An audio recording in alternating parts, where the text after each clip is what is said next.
America, what's up? This is Greg with From Ashes to Embers. I have something to share with you tonight. It's about a trap that we run into all the time in the mental health industry, on our own personal mental health journeys. It's something that keeps the pain going. It's something that makes it harder for us here and makes it harder for us tomorrow and down the road. And it prevents us from learning what we're supposed to be learning in the moment. And then when we get to the next moments in life, we haven't learned what we're supposed to learn. We're still not equipped. And this depression cycle, this shame cycle, this self-hatred cycle, it just continues and continues and continues. And we need to talk about it. Because by calling out this trap, right, putting light on things is so important.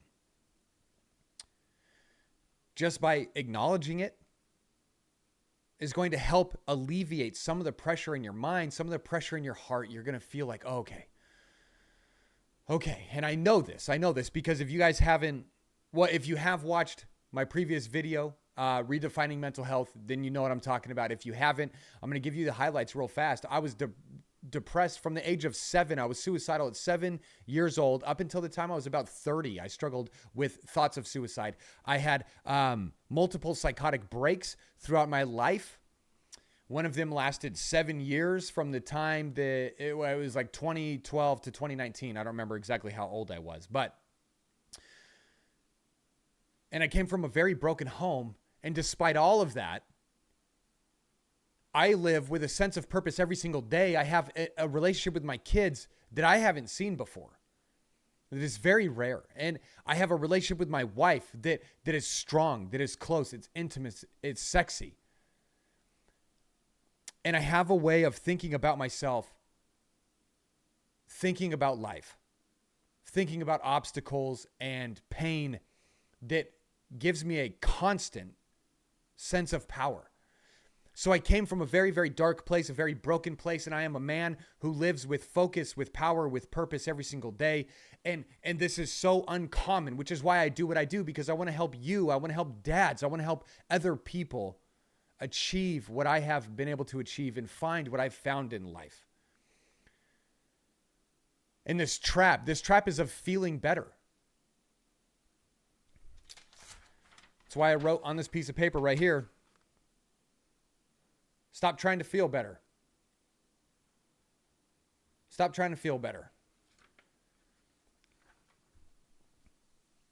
There's been so much of what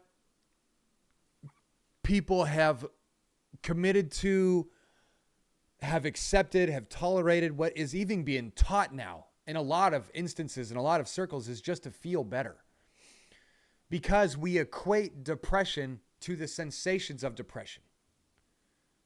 In the moment we don't feel depressed anymore, we think, oh, I'm not depressed anymore. We equate hopelessness to a sensation of having no hope. And so the moment that we don't feel hopeless or we feel a little bit of hope, we think, okay, now I have hope.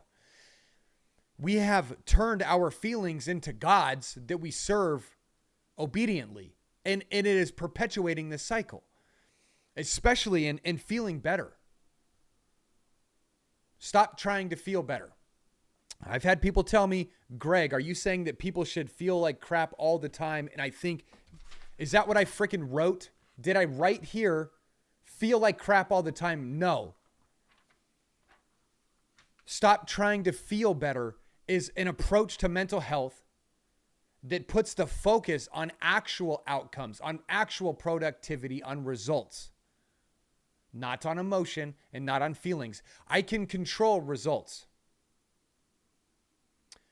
If I get up at the same time every single day and I go for a run, the result is that my cardiovascular system, my sense of confidence, my physique are going to line up well. They're going to line up favorably for me.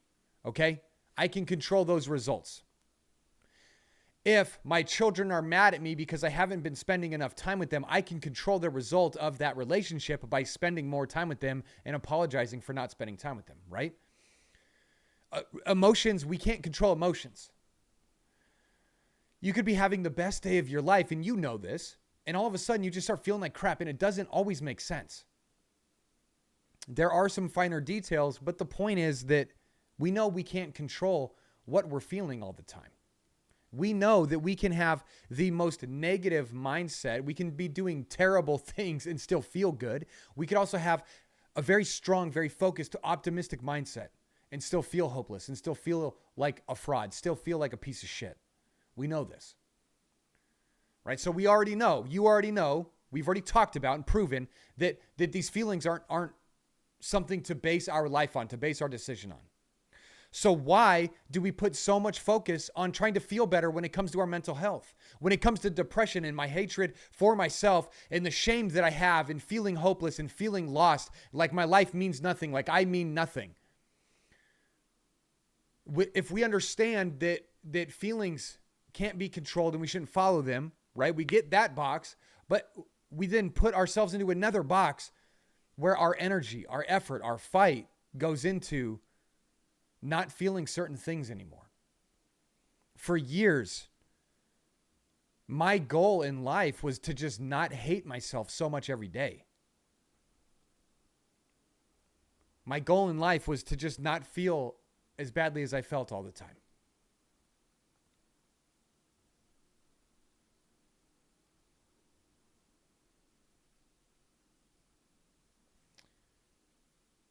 I just started watching the timer down here. And it's a very miserable place to be in. When the effort that you're putting out into life is just to not feel better, when you're putting so much effort, energy, time into something that you can't control. This is a very sad way to live. That is a hopeless way of living. That is a hopeless road. So no wonder so many people still feel hopeless. Because so many people are just fighting and pushing and grinding to feel better instead of to actually change.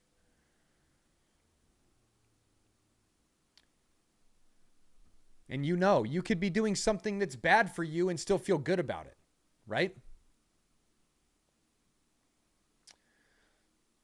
Most of what you need. Now I'm going to put this into the context of when the storm is riling. When I've been okay and all of a sudden I am feeling violently depressed, violently hopeless. Like that self-hatred is filled up. It's starting to overflow. It's consuming my mind. I can feel its effects on my body. When you feel like that, that's this context. It's in that moment where you need to do these three things. I'm going to give you three principles, right, to think on. I want you to ponder on these things. I promise you, by you just pondering on these things, it is going to change the way that you see yourself. It's going to change the way that you see what you're going through. It's going to give you more of a sense of power. It's going to give you more of a sense of purpose. And through those two things, it's going to give you some stability, some peace, and some stillness, and some hope. Okay? I promise. These three principles. You think about these. You hold on to them. You ponder them. Write them down. Put them on a freaking mirror. And when this stuff is riling up, go look at that note on the mirror. In the morning time, read these things and just ponder them. Just think about it. This is going to give you purpose and power. I promise. Okay, so three principles. The first principle is that your feelings are not proof. This is the first principle, okay? Your feelings are not proof. Your feelings do not equal proof. Just because something feels good does not mean that it is. Just because you feel like, man, I just need to go get drunk. Okay, that's not good for you. That's not helping you on your mental health journey, on the battle against all this dark crap that you're embarked on. Just getting blackout drunk or just drinking it away isn't helping you. You know this, right? So your feelings aren't proof. And when I talk about feelings, I talk about the emotions I'm having about myself. I have the emotions or the emotions about my future, the desires that I have, right? Because desire in a lot of ways can be boiled down into a feeling or an emotion. But my feelings are not proof. They're not proof of what I should do or not do. They're not proof of who I am or who I am not. They are not proof of who I will be or where I'm going. They're not proof of anything, aside from maybe the fact that I'm still alive.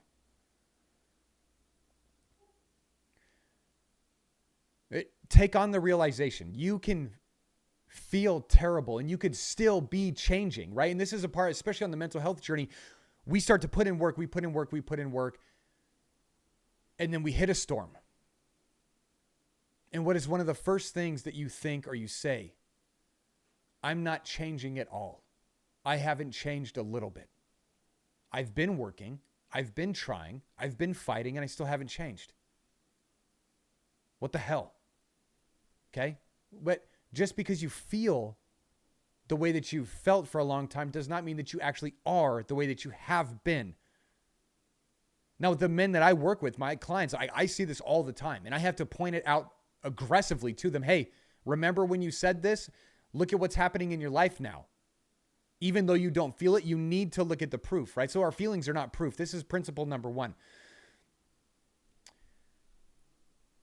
Stop taking so much direction from what you're feeling, especially when it comes to yourself, what you believe about yourself, how you view yourself. Unless you are hurting children, you are abusing people physically, you're murdering people, you are plotting to destroy innocent lives, right? Unless you're a crook, chances are you are not as terrible as you think that you are. And you need to give yourself a moment to just consider the fact that what I'm feeling about myself right now probably isn't true. Okay? Just ponder it. The second principle, right? So that was principle number 1. The second principle that is going to give you power. It's going to give you a sense of purpose. It's going to help you start to change your life, help you to work through what's going on in the moment. Is that nothing changes unless you face it. Okay? So we've got principle number 1, feelings do not equal proof. Principle number 2, face it. Nothing changes unless you face it. This kind of piggybacks right off the other one, right? Because what happens when I have been working, I have a large decision coming up, there is stress in life, and all of a sudden I'm starting to feel hopeless. And for me, my sense of hopelessness will start to turn my thoughts violently against myself. I feel hopeless because I am worthless, and I'm worthless because of this, or that. And I come up with a list and I hang myself and I beat myself up with that list.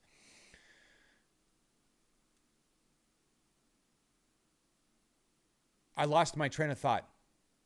But whatever I just said was important for one of you watching this, so pay attention. Nothing changes unless you face it, okay? Oh, it's about beating myself up. Yeah, if I just make a decision to believe what I'm feeling, I'm going to miss an opportunity to get stronger, right? And this is where my personal issue, why I've never got onto medication for depression, for anxiety, for anything, is because I believe in my heart that every time I would have taken one of those pills, I would have given up an opportunity to get stronger, to get closer to myself, and to get closer to the people that I love. I truly believe that.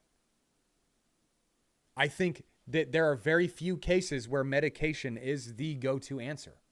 I have seen a lot of people whose lives it has made worse because of principle number 2, because nothing changes unless you face it. If instead of facing it, if I just take some pills, I'm not facing anything, right? If instead of facing it, I'm hating myself, I'm pissed at my wife, I'm pissed at my kids, I hate my boss, I hate my job, I'm stressed about money, whatever, and I go to porn, okay?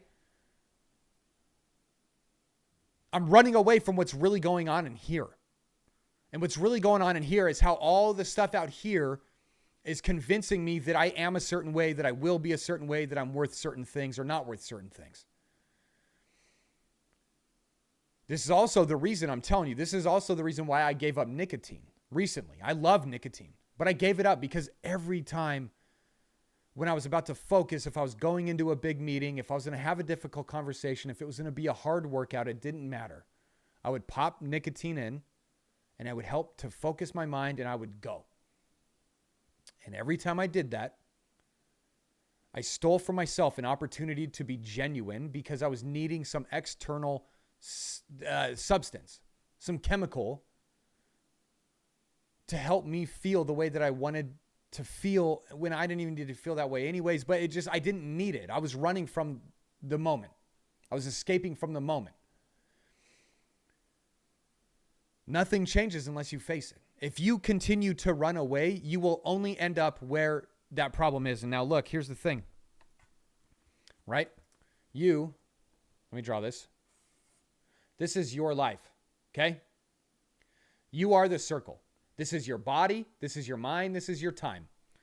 Now, inside the circle, this black dot, that's destiny. That's purpose. That's impact. That's value. All right? Now, your feelings, I'm going to have negative feelings, right? I'm going to have negative feelings. And if I look at these feelings, if I'm coming this way and I see those negative feelings, I hate myself, I'm a piece of shit, I'm hopeless, I never change, nobody likes me, I'm not good to anybody, and I go this way, I'm also going away from myself. No wonder I feel hopeless. I don't even know who I am, and I can't find out who I am because every time it gets hard, I fucking run. No shit.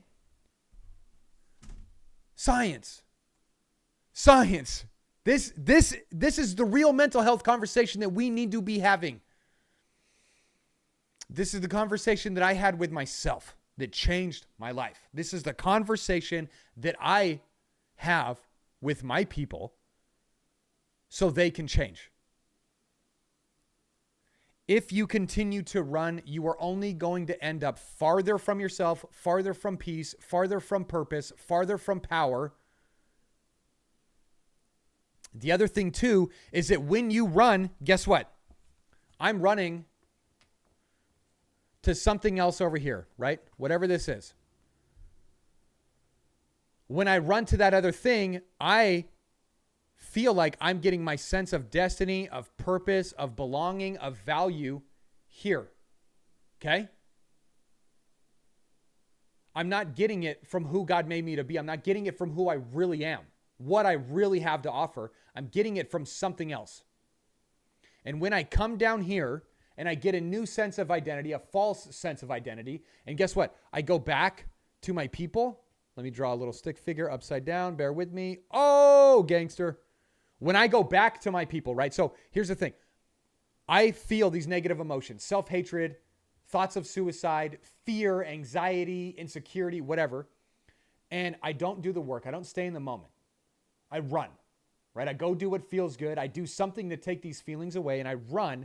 And then from this false thing down here, this false hope, this false identity, now this is like a virus. Now I'm infected. And when I go back to my family, guess what I'm giving away to them? I'm giving them a lie. I'm not giving my wife who she married and who I promised her I would be because I'm not even being that guy because I keep running away. When I show up at work, I'm not giving away the real me. When I show up for my kids, I'm not even giving away the father that they really need me to be because I ran away and got my sense of peace and belonging and purpose from something else, something lesser. All right? That's very important. Now, next thing. The third principle. And we just went over it. Is that this is not about, go ahead and finish that. You.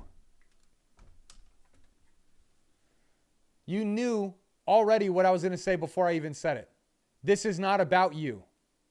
This is not about you. Just like in this example, when I run away because of the negative feelings that I'm having, and I go down to medication, porn, alcohol, booze, anything that's going to help me feel better without addressing the problem, when I show up for my family, for my boss, for my community, for my loved ones, I'm giving them away something that is not me. And as good as it could be or might be, it's not real. It will not last. This is not about you. This is not about me. This is one of the hardest things when the storm is rising and all those insecurities and the depression, the anger, the rage, the self-destruction, all of it is just bubbling up. One of the most painful things to do in the world is to look at yourself in the mirror and say, this isn't about you. It hurts. But it hurts in a way that cuts through all of that other stuff. It cuts through everything. And I have never, I promise you, I have never once had this conversation with myself in all the 21 years that I have been on this path. 21 years, more than 2 decades. I have never once had this conversation with myself and not come out on top, not come out better. Yes, it hurts, but this isn't about me. My mental health journey is not about Greg feeling better. Your mental health journey is not about you feeling better. Because whatever the darkness is trying to do to me is going to take something from somebody else. And that is why I live with a sense of purpose every single day. That is why you don't. It's because so much you have focus locked onto what you're feeling instead of what the truth is. And the truth is that your feelings are not proof. Okay, the truth is that if you keep running, nothing will change. Nothing will change unless you face it. And the truth is this is not about you. I love you. We're going to talk more about this.